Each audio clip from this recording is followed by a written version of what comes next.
Welcome students on speedy math. आज हम new book NCERT class 10th mathematics के chapter 1 real number का question number 4 और 5th करने वाले हैं इस वीडियो में स्टूडेंट्स। तो क्वेश्चन नंबर 4 में जो हमें दिया गया है, कहा गया है गिवन दैट HCF 306,657 का 9 दिया गया है और इसका हमें LCM स्टूडेंट फाइंड करना है।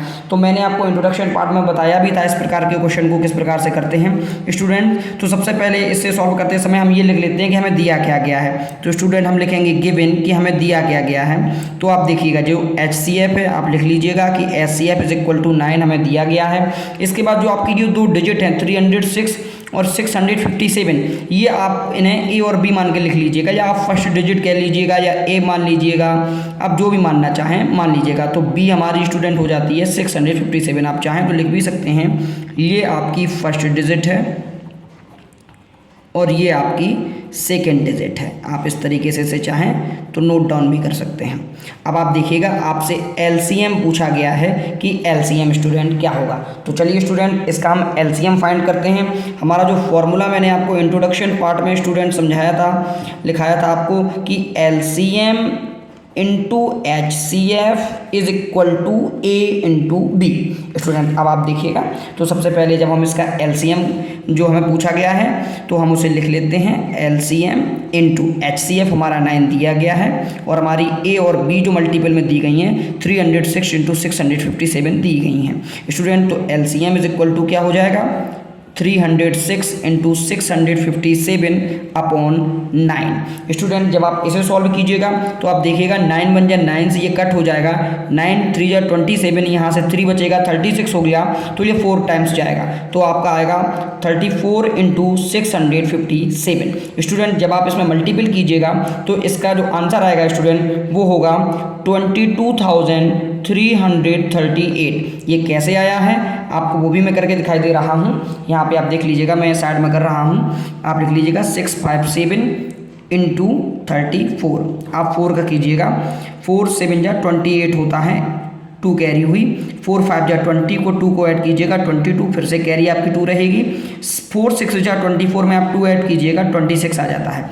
फिर आप 3 का 7 में कीजिएगा, 3 7 जा आपका 21 का 1 आता है, कैरी 2 कैरी करती है, 3 5 जा 15, 15 में आप 2 को ऐड करते हैं आपका 7 आता है, तो आप 7 लिख लीजिएगा और आपकी कैरी अब 1 हो जाती है। अब आप 3 का 6 में कीजिएगा, 3 6 जा 18 में आप 1 को ऐड कीजिएगा, आपका 19 आता है। अब आप स्टूडेंट इसे ऐड कर लीजिए तो आप देखिएगा यहाँ पे आपका हो जाएगा 8, 2 और 1 मिलके 3 हो जाता है, 7 और 6 को आप ऐड कीजिएगा 13 आता है, 13 का 3 कैरी 1 हो जाती है, 9 और 2 11, 11 में आप 1 जोड़िएगा 12, 12 का 2 कैरी 1 हो जाती है, 1 और 1 मिलके 2 हो जाते हैं। आप देख लीजिएगा यहाँ आपका आता है 22,338।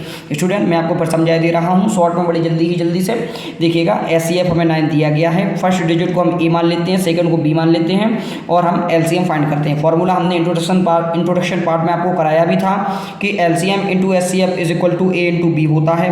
हमें HCF 9 दिया गया है, ये डिजिट हमने मल्टीपल में लिख ली। अब आप 9 से इसे कट कर लीजिएगा, 34 का 6,507 से 6,057 से मल्टीप्लाई करते हैं और आपका 22,338 आ जाता है। तो चलिए चलते हैं अब नेक्स्ट क्वेश्चन नंबर 5 की ओर इसी वीडियो में।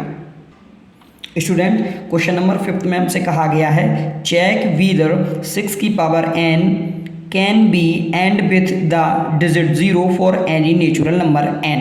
उन्होंने पूछा है स्टूडेंट क्या 6 की पावर n कभी भी 0 पर एंड हो सकती है। तो स्टूडेंट इस क्वेश्चन को करने से पहले हम ये देख लेते हैं कि कोई भी डिजिट जो 0 पर एंड होती है उसके फैक्टर क्या होते हैं। तो स्टूडेंट्स अब आपको मैं ये जो बताने जा रहा हूँ ये आपको एक्स्ट्रा नॉलेज है जिससे कि आप इस क्वेश्चन को सॉल्व कर सकें। तो आप ध्यान से देखिएगा, जैसे मान लीजिएगा मैं 10 ले लेता हूँ तो आप 10 के फैक्टर करिएगा। 10 के फैक्टर स्टूडेंट आते हैं आपके 2 से कीजिएगा 5 आएगा और 5 से कीजिएगा 1 आते हैं, यानी 10 के जब आप फैक्टर लिखते हैं तो 2 इंटू 5 मिलता है।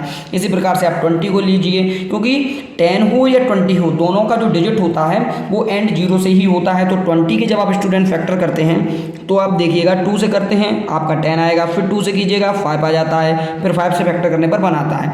यानी कि जब आप 2 के भी फैक्टर करते हैं तो आपका 20 का फैक्टर करते हैं तो 2 इंटू 5 मिलता है।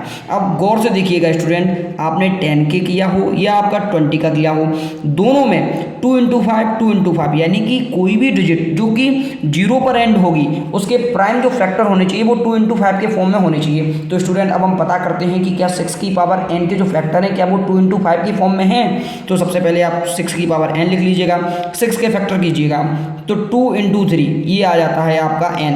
अब आप बताइएगा, अभी मैंने आपको उदाहरण के जरिए से समझाया था एग्जाम्पल के थ्रू कि 2 इंटू 5 तब 10 मिलता है, 2 इंटू 5 तब 20 मिलता है। लेकिन जब हम 6 की पावर n करते हैं तो 2 इंटू 3 की पावर n मिलता है, यानी कि ये डिजिट 2 इंटू 5 की फॉर्म में नहीं है। तो स्टूडेंट यहाँ पे हम लिखेंगे 6 की power n can not be and with 0। अब क्यों नहीं हो सकता है? Because its prime factorization is not in form of 2 into 5। आप देख लीजिएगा स्टूडेंट, मैंने आपको समझा दिया है 6 की पावर n जो है उसके फैक्टर 2 इंटू 3 होते हैं, जबकि वो डिजिट जो 0 पर खत्म होती हैं वो 2 इंटू 5 वाले फॉर्म में होती हैं। तो मैंने लिखा 6 की power n can not be and with 0 कि 6 की पावर n 0 पे खत्म नहीं हो सकती, बिकॉज माने क्योंकि इट्स प्राइम फैक्टराइजेशन जो इसके प्राइम फैक्टराइजेशन है is not in form of 2 into 5, ये 2 इंटू 5 की फॉर्म में नहीं है। स्टूडेंट्स अगर आपको इस वीडियो में कोई भी समस्या आई हो तो आप कमेंट बॉक्स के जरिए से पूछ सकते हैं। स्टूडेंट आपने पूरा वीडियो देखा, इसके लिए आपका बहुत बहुत धन्यवाद।